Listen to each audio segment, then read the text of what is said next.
सभी दोस्तों को नमस्कार। आपका स्वागत है हमारे यूट्यूब चैनल एक क्यूटी स्टूडेंट में। तो आज है 24 मार्च 2026। तो 24 मार्च 2026 के जितने भी महत्वपूर्ण करंट अफेयर्स हैं उसको एमसीक्यू के द्वारा समझेंगे, और जो भी इससे महत्वपूर्ण फैक्ट है और जो भी स्ट्रेटेजी के फैक्ट है वो भी समझेंगे। तो 15-20 मिनट में हमारा जो है 24 मार्च 2026 का करंट अफेयर समाप्त हो जाएगा। चलिए शुरू करते बिना किसी देरी के। प्रश्न नंबर 1 क्या है कि विश्व क्षय रोग दिवस कब मनाया जाता है? तो विश्व क्षय रोग दिवस जो है आज ही के दिन 24 मार्च को मनाया जाता है। तो विश्व क्षय रोग दिवस हर साल 24 मार्च को उस दिन की याद में मनाया जाता है जब 1882 में डॉक्टर रॉबर्ट कोच ने माइकोबैक्टीरियम ट्यूबरकुलोसिस, जो कि टीबी का कारण बनता है, इसकी खोज की घोषणा की है। तो कौन किया इसकी खोज की घोषणा? जो है डॉक्टर रॉबर्ट कोच ने की है। कब? 1882 में। यह दिवस दुनिया भर के लोगों को टीबी और इसके प्रभाव के बारे में शिक्षित करने के लिए मनाया जाता है। ये मनाया जाता है ताकि लोग जो है टीबी के बारे में समझें। 24 मार्च 2026 को मनाए जाने वाले विश्व टीबी दिवस, वर्ल्ड टीबी डे का थीम क्या है? थीम इसकी है कि हाँ, हम टीबी को खत्म कर सकते हैं देशों द्वारा, नेतृत्व और लोगों की शक्ति से। यानी as we can end TB led by countries powered by people, इसका थीम यही है। चलिए देख लेते हैं कि मार्च में जितने भी दिवस आए हैं। तो 1 मार्च को क्या है? 1 मार्च को विश्व नागरिक सुरक्षा दिवस, 4 मार्च को राष्ट्रीय सुरक्षा दिवस, 8 मार्च को अंतर्राष्ट्रीय महिला दिवस, 15 मार्च को विश्व उपभोक्ता अधिकार दिवस, 16 मार्च को राष्ट्रीय टीकाकरण दिवस, 18 मार्च को आयुर्वेद निर्माण दिवस, 20 मार्च को अंतर्राष्ट्रीय प्रसन्नता दिवस, और जो है उसी दिन विश्व गौरैया दिवस मनाया जाता है। 21 मार्च को विश्व वन दिवस, 22 मार्च को विश्व जल दिवस, और 22 मार्च को ही बिहार दिवस मनाया जाता है। 23 मार्च को विश्व मौसम विज्ञान दिवस और शहीद दिवस मनाया जाता है। 24 मार्च को आज ही के दिन क्या मनाया जाता है? टीबी डे मनाया जाता है। 27 मार्च को विश्व रंगमंच दिवस। चलिए अगले प्रश्न पर चलते हैं। क्या है कि पीएम नरेंद्र मोदी किसके रिकॉर्ड को तोड़ते हुए सबसे लंबे समय तक सरकार प्रमुख रहने वाले नेता बने हैं? तो ये जो है पवन कुमार चामलिंग जो है अभी सबसे ज़्यादा दिन तक रहे थे, तो उनका भी रिकॉर्ड तोड़ के मोदी जी है जो है सबसे ज़्यादा दिन तक सरकार प्रमुख रहने वाले नेता बन गए। देखते हैं क्या प्रधानमंत्री नरेंद्र मोदी भारत में सबसे लंबे समय तक सरकार के प्रमुख रहने वाले नेता बन गए। गुजरात के मुख्यमंत्री और प्रधानमंत्री के तौर पर सरकार के प्रमुख के रूप में 8,931 दिन पूरे कर लिए हैं। जो पवन कुमार चामलिंग थे, इन्होंने 8,930 दिन ही बिताए थे, मगर अभी तो और रहेंगे, लेकिन इनका रिकॉर्ड तोड़ दिया है। उन्होंने सिक्किम के पूर्व मुख्यमंत्री पवन कुमार चामलिंग के 8,930 दिनों का रिकॉर्ड तोड़ दिया है। पीएम मोदी ने गुजरात के मुख्यमंत्री के रूप में पहली बार 7 अक्टूबर 2001 को शपथ ली थी। पीएम नरेंद्र मोदी ने देश के प्रधानमंत्री के रूप में पहली बार 26 मई 2014 को शपथ ली थी। तो इन्होंने 26 मई 2014 को शपथ ली थी। वे प्रधानमंत्री अपने राजनीतिक सफर के 24 सालों में से पीएम मोदी 14 साल गुजरात के मुख्यमंत्री रहे हैं, और पिछले 11 साल से वे देश के प्रधानमंत्री हैं। गुजरात के सबसे लंबे समय तक सेवा करने वाले मुख्यमंत्री हैं। मुख्यमंत्री के रूप में सबसे लंबे अनुभव वाले प्रधानमंत्री हैं। स्वतंत्रता के बाद जन्मे पहले प्रधानमंत्री, स्वतंत्रता के बाद जन्मे। लगातार 3 बार प्रधानमंत्री बनने वाले पहले गैर कांग्रेसी नेता नरेंद्र मोदी हैं। चलिए अगला प्रश्न देखते हैं। क्या है कि हाल ही में विधान साथी एआई चैटबॉट किस विधानसभा द्वारा लॉन्च किया गया है? तो लॉन्च किया गया है दिल्ली विधानसभा द्वारा। दिल्ली विधानसभा ने विधान साथी एआई चैटबॉट लॉन्च किया है। इसका उपयोग विधायी शोध के लिए करेंगे। इससे दिल्ली विधानसभा देश की पहली ऐसी विधानसभा बन गई है जहां एआई का उपयोग विधायकों के काम में होगा। इसका उद्देश्य क्या क्या है? इसका उद्देश्य जटिल कानूनों को समझने में सहायता, साक्ष्य आधारित तर्क प्रस्तुत करने में मदद, बेहतर और सूचित चर्चा सुनिश्चित करना। तो अभी हमारे विधायक लोग भी जो है एआई का यूज करेंगे। इसका नाम क्या है? इसका नाम है विधान साथी एआई चैटबॉट। देख लेते हैं क्या है। गुजरात ने इंडियन एआई रिसर्च ऑर्गेनाइजेशन की स्थापना की घोषणा की है। कहाँ की है? गुजरात के गिफ्ट सिटी में। यह देश का पहला राष्ट्रीय स्तर का एआई रिसर्च संस्थान होगा जिसे पीपीपी मॉडल पर बनाया जाएगा।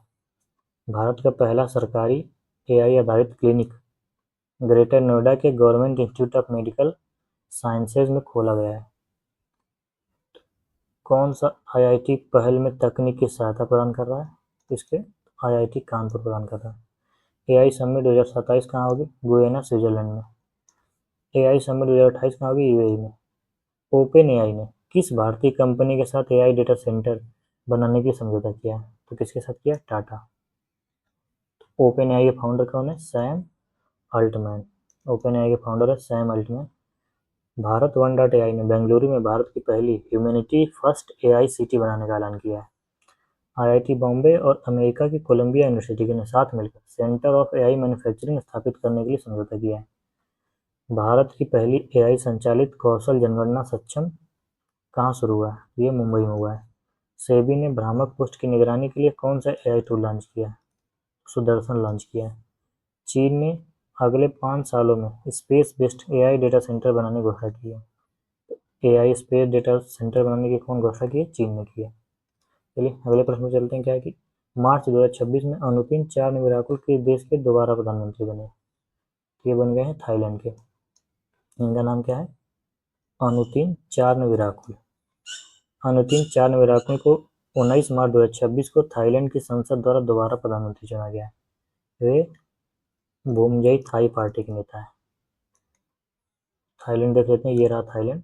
थाईलैंड जो है पूरे एशिया में स्थित है। इसकी राजधानी क्या है? थाईलैंड की राजधानी बैंकॉक है। 1949 तक इसे सियाम कहा जाता था। 1949 तक इसे सियाम कहा जाता था। उसके बाद बैंक थाईलैंड कहा जाने लगा। आधिकारिक भाषा थाई है और मुद्रा क्या है इसकी? बाहत। इसकी मुद्रा बाहत है। देख लेते हैं कि अभी हाल ही में कहाँ कहाँ के प्रधानमंत्री राष्ट्रपति नियुक्त हुए हैं। तो मोजतबा खमेनी कहाँ के हैं? ये ईरान के सर्वोच्च नेता हैं। जोस एंटोनियो कास्टरिस्ट ये कहाँ के? चिली के राष्ट्रपति हैं। रॉब जेटेन ये नीदरलैंड के प्रधानमंत्री हैं। रॉब जेटेन जो है नीदरलैंड के प्रधानमंत्री हैं। सनाए ताकाइची जापान के प्रधानमंत्री हैं। तारिक रहमान ये बांग्लादेश के प्रधानमंत्री बने हैं अभी। चलिए lead for cities plan and design के तहत भारत का पहला लीड प्लेटिनम प्री सर्टिफिकेशन किस प्रोजेक्ट को मिला है? तो मिला है मेट्रोपोलिस को। देख लेते हैं मेट्रोपोलिस क्या है। यह एक आधुनिक स्मार्ट और सस्टेनेबल टिकाऊ सिटी प्रोजेक्ट है। इसमें पर्यावरण, ऊर्जा, पानी और इंफ्रास्ट्रक्चर का ध्यान रखते हुए डिजाइन किया गया है। किसने बनाया इसे? रिलायंस मेड सिटी ने बनाया है। और इसी प्रोजेक्ट को lead for city plan and design के तहत भारत का पहला लीड प्लेटिनम प्री सर्टिफिकेशन मिला है। लीड का मतलब क्या होता है? Leadership in energy and environmental design. Lead certification क्या होता है? देखिए लीड सर्टिफिकेशन जो मिला है क्या होता है? ये होता है यूएस ग्रीन बिल्डिंग काउंसिल द्वारा दिया जाने वाला एक अंतर्राष्ट्रीय प्रमाण पत्र है जो यह बताता है कि कोई प्रोजेक्ट कितना पर्यावरण अनुकूल है। तो कितना पर्यावरण के अनुकूल है वो प्रोजेक्ट, इसके लिए लीड सर्टिफिकेशन दिया जाता है। ये महत्वपूर्ण क्यों है? क्योंकि ये भारत में पहली बार किसी सिटी प्रोजेक्ट को यह सम्मान मिला है। ये टाउनशिप कहाँ बन रही है? ये हरियाणा के झज्जर में बन रही है। यानी एक लाइन में हम कह सकते हैं कि रिलायंस मेड सिटी का मेट्रोपोलिस भारत का पहला प्रोजेक्ट है जिसे lead for cities plan and design के तहत प्लेटिनम प्री सर्टिफिकेशन मिला है। अगले प्रश्न चलते हैं। किस राज्य सरकार ने 5 लाख रुपए का जीवन बीमा कवरेज प्रदान करने के लिए इंदिरम्मा परिवार जीवन बीमा योजना शुरू की है? कौन सी योजना शुरू की है? इंदिरम्मा परिवार जीवन बीमा योजना। इसे शुरू किया तेलंगाना गवर्नमेंट ने।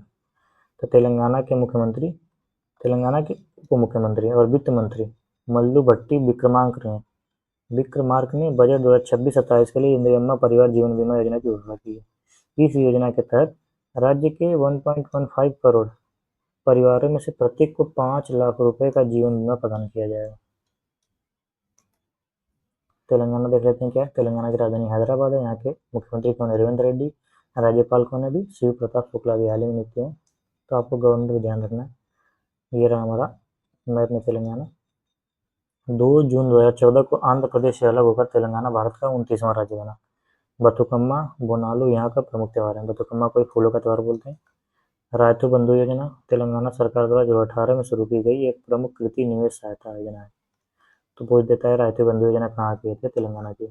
रामागुंडम ताप विद्युत स्टेशन तेलंगाना राज्य में स्थित है। तो रामागुंडम ताप विद्युत स्टेशन कहाँ स्थित है? तेलंगाना में। चलिए अगले प्रश्न चलते हैं। क्या है? हाल ही में भारत का पहला एलपीजी एटीएम कहाँ शुरू किया गया? पहला एलपीजी एटीएम कहाँ शुरू किया गया?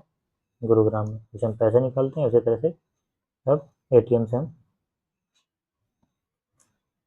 एलपीजी भरवा सकते हैं।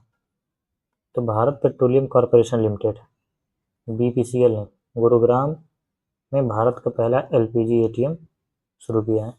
यह स्वचालित मशीन है जो सोहना सेक्टर 33 के सेंट्रल पार्क फ्लावर वैली में स्थित है। निवासियों को 24/7 सरल सेवा प्रक्रिया के माध्यम से रसोई गैस प्राप्त करने की सुविधा देती है। उपयोगकर्ता एक खाली सिलेंडर को पूरी तरह से भरे हुए सिलेंडर में से बदल सकते हैं। तो खाली सिलेंडर ले जाओ और पैसे डालो तो भरवा के लेके आ जाओ। तो किसकी सहायता से बना है? इसको कौन बनाया? BPCL ने। कहाँ पे लगाया है? गुरुग्राम में। 8वें प्रश्न पे चलते हैं। क्या करें? मार्च 2026 में चीन में भारत के नए राजदूत के रूप में किसे नियुक्त किया गया है? तो नियुक्त किया गया किसे? विक्रम के दोराईस्वामी को। ये रहे हमारे विक्रम के दोराईस्वामी। विक्रम के दोराईस्वामी चीन में भारत के नए राजदूत होंगे जो प्रदीप कुमार रावत का स्थान लेंगे। इससे पहले प्रदीप कुमार रावत थे, तभी जो है चीन के नए राजदूत बन गए विक्रम के दोराईस्वामी। तो देख सकते हैं हाल ही में नियुक्तियां कौन कौन सी है। तो BCCI के अध्यक्ष कौन है? मिथुन मनहास। सेबी के अध्यक्ष कौन है? तुहिन कांता पांडे। इसरो के अध्यक्ष डॉक्टर वी नारायणन। भारत के मुख्य सूचना आयुक्त कौन है? राजकुमार गोयल। केंद्रीय सतर्कता आयुक्त प्रवीण कुमार श्रीवास्तव। संघ लोक सेवा आयोग के अध्यक्ष कौन है? डॉक्टर अजय कुमार। राष्ट्रीय महिला आयोग के अध्यक्ष कौन है? विजया किशोर राहटकर। राष्ट्रीय पिछड़ा आयोग के अध्यक्ष कौन है? साध्वी निरंजन ज्योति, अभी हाल ही में नियुक्त हुई है। राष्ट्रीय अनुसूचित जनजाति आयोग के अध्यक्ष कौन है? अंतर सिंह आर्य। राष्ट्रीय अनुसूचित जाति आयोग के कौन है? किशोर मकवाना। राष्ट्रीय मानवाधिकार आयोग अध्यक्ष कौन है? न्यायमूर्ति बी रामा सुब्रमण्यम। चलिए अगले प्रश्न पर चलते हैं। क्या करा कि मार्च 2026 में केंद्रीय विद्युत मंत्री मनोहर लाल खट्टर ने भारत विद्युत शिखर सम्मेलन 2026 का उद्घाटन कहाँ किया है? तो ये देखिए, भारत विद्युत शिखर सम्मेलन 2026 का आयोजन नई दिल्ली के यशोभूमि परिसर में किया गया। इसका उद्देश्य क्या है? इसका मुख्य उद्देश्य भारत के बिजली क्षेत्र के भविष्य, ऊर्जा सुरक्षा और हरित ऊर्जा संक्रमण पर चर्चा करना था। इसकी थीम क्या है? तेज गति से विकास, सतत विकास को सशक्त बनाना, वैश्विक स्तर पर जुड़ाव यानी electrifying growth, empowering sustainability, connecting globally. तो ये जो है भारत विद्युत शिखर सम्मेलन 2026 का आयोजन कहाँ किया गया? नई दिल्ली में। छूट गया था नई दिल्ली में। ये 10वें प्रश्न में चलते हैं। क्या करें? हाल ही में तीसरा उत्तर पूर्व भारत फिल्म महोत्सव 2026 कहाँ हुआ है?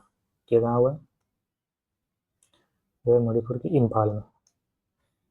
तीसरा उत्तर पूर्व भारत फिल्म महोत्सव कहाँ हुआ है? मणिपुर के इम्फाल में आयोजित किया गया है।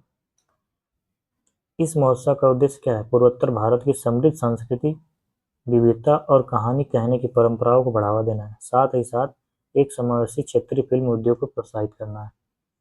तो तीसरा उत्तर पूर्व भारत फिल्म महोत्सव कहाँ हुआ है? मणिपुर के इम्फाल में। देख लेते हैं मणिपुर।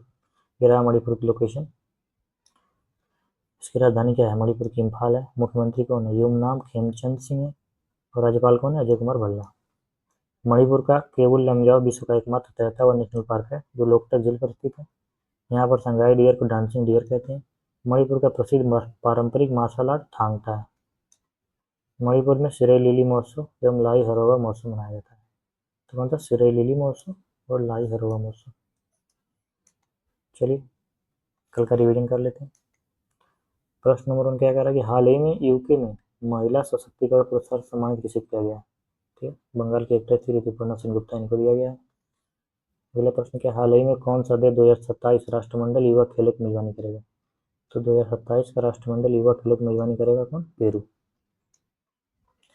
फेयर से फुर्सत योजना किस मंत्रालय द्वारा शुरू की गई है? तो फेयर से फुर्सत योजना नागरिक उड्डयन मंत्रालय द्वारा शुरू की गई।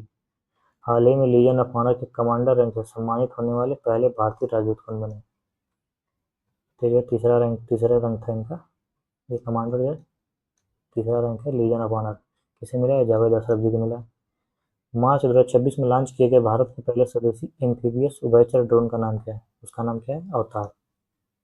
98वें अकादमी पुरस्कार 2026 में सर्वश्रेष्ठ अभिनेता का पुरस्कार किसने जीता है? तो ये जीते हैं माइकल बी जॉर्डन, सिनर्स के लिए। साथी पोर्टल किस संस्था के सहयोग से शिक्षा मंत्रालय ने लॉन्च किया है? साथी पोर्टल IIT कानपुर के सहयोग से शिक्षा मंत्रालय लॉन्च किया है, जिससे तैयारी आसान हो जाएगी हमारी। हाल ही में समान नागरिक संहिता ECC का मसौदा किस राज्य में सौंपा गया? तो किसे सौंपा गया? गुजरात को सौंपा गया। भारत के 94वें ग्रैंड मास्टर कौन बने? तो मयंक चक्रवर्ती बने, जो असम के थे। मानस राष्ट्रीय उद्यान में खोजी गई ओसबेकिया परिवार की नई प्रजाति का नाम किसके नाम पर रखा गया? तो मशहूर सिंगर जुबिन गर्ग के नाम पर रखा गया। इसका नाम क्या था? ओसबेकिया जुबिन गार्गियाना। चलिए धन्यवाद। इसका हैंड डाउनलोड हमारे टेलीग्राम चैनल पर मिल जाएगा, जिसका डिस्क्रिप्शन में लिंक है। अभी तक हम चैनल को सब्सक्राइब नहीं किया, सब्सक्राइब कर लीजिए। धन्यवाद।